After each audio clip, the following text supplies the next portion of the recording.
വർഗീയതയ്ക്കെതിരായിട്ടുള്ള പോരാട്ടമല്ല, അവരുമായി സന്ധി ചെയ്യലാണ്. പക്ഷെ അതിന്റെ ബലിമൃഗങ്ങൾ ആരാണ് വിക്ടിംസ്?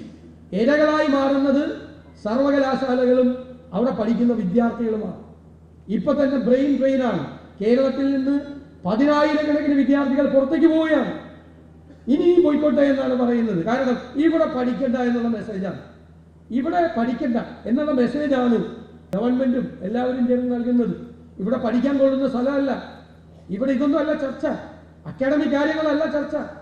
ഇവിടെ ചർച്ച അവിടുത്തെ ബോർഡ്, പുറകിലത്തെ ബോർഡ് ആര് വെക്കണം, ഹോൾ ആർക്ക് വാടകയ്ക്ക് കൊടുക്കണം, ആര് വന്ന് പരിപാടിയിൽ പങ്കെടുക്കണം തുടങ്ങിയ നിസാരമായ കാര്യങ്ങളുടെ പുറത്ത് ഒരു 13 സർവകലാശാലകളിൽ 12 സർവകലാശാലകളിൽ വൈസ് ചാൻസലർമാരില്ല.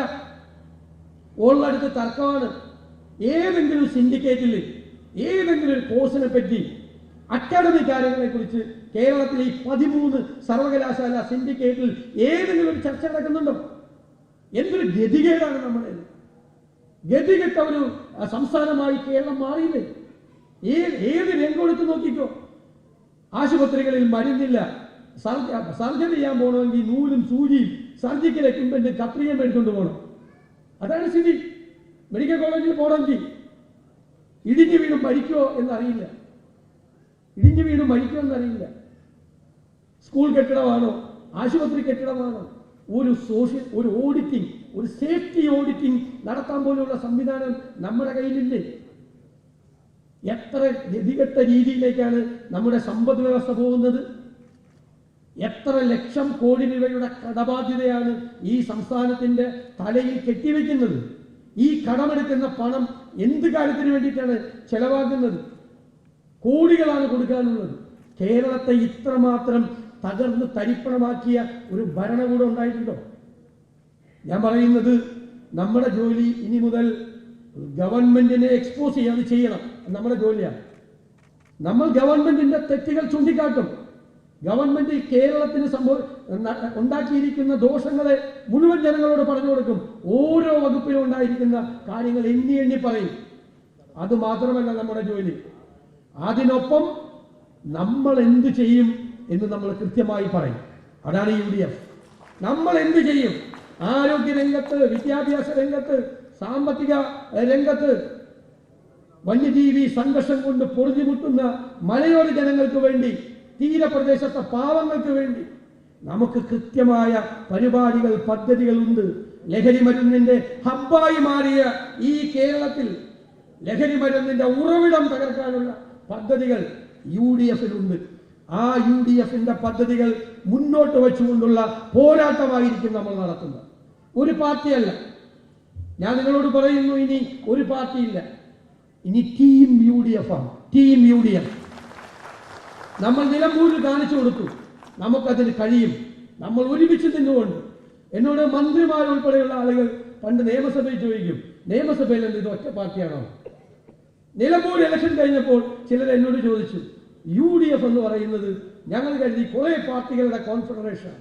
പക്ഷെ നിങ്ങൾ നിലമ്പൂരിൽ തെളിയിച്ചത് UDF എന്ന് പറയുന്നത് കുറെ പാർട്ടികളുടെ കോൺഫെഡറേഷൻ അല്ല, അതൊറ്റ പാർട്ടിയെ പോലെയാണ് പ്രവർത്തിച്ചതെന്ന് കാണിച്ചു. ഇനി വരാതിരിക്കുന്ന മാസങ്ങൾ നമ്മൾ അതുപോലെ ഒരുമിച്ച് നിന്നുകൊണ്ട്, ഒറ്റക്കെട്ടായി നിന്നുകൊണ്ട് പ്രവർത്തിക്കും. ടീം UDF പ്രവർത്തിക്കും.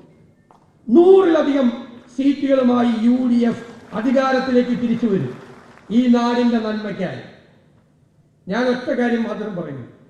4 പതിറ്റാണ്ടുകളായി, ഇതിൽ 3.5 പതിറ്റാണ്ടായി UDF-ന്റെ ഭാഗമാണ് CMB. CMB-യോട് UDF പൂർണ്ണമായി നീതി പുലർത്തിയിട്ടില്ല എന്നാണ് എൻ്റെ അഭിപ്രായം.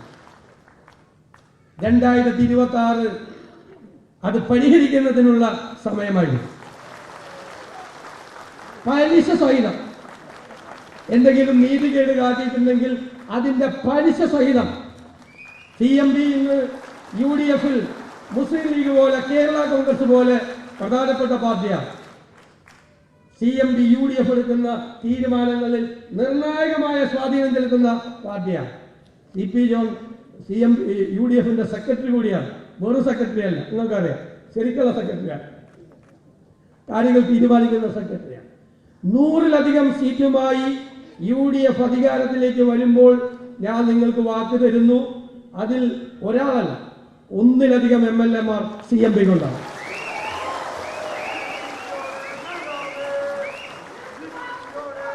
നിങ്ങൾക്ക് എല്ലാവർക്കും ഒരിക്കൽ കൂടി ഊഷ്മളമായ ഈ ജന്മദിനത്തിന് 40ാം ജന്മദിനത്തിന് വെറുതെ അല്ല ഇത് വിളക്ക് തെളിഞ്ഞത്. ഇത് പ്രതീകാത്മകമാണ് വിളക്ക് തെളിഞ്ഞത്.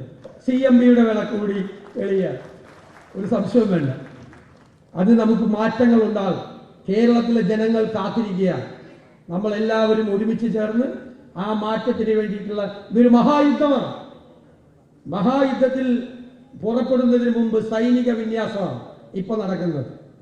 എല്ലാവരും ഒരുമിച്ച് നിന്ന് പോരാടി കേരളം ആഗ്രഹിക്കുന്ന ഈ മഹാവിജയത്തിലേക്ക് UDF-നെ കൊണ്ടുവരുമ്പോൾ അതിന്റെ മുൻപന്തിയിൽ CMB പ്രവർത്തകർ ഉണ്ടാകണം എന്ന് മാത്രം വിനയപൂർവ്വം പറഞ്ഞുകൊണ്ട് 40ാമത് ജന്മദിന കൺവെൻഷൻ ഞാൻ ഉദ്ഘാടനം ചെയ്തതായി അറിയിക്കുന്നു. നന്ദി, നമസ്കാരം.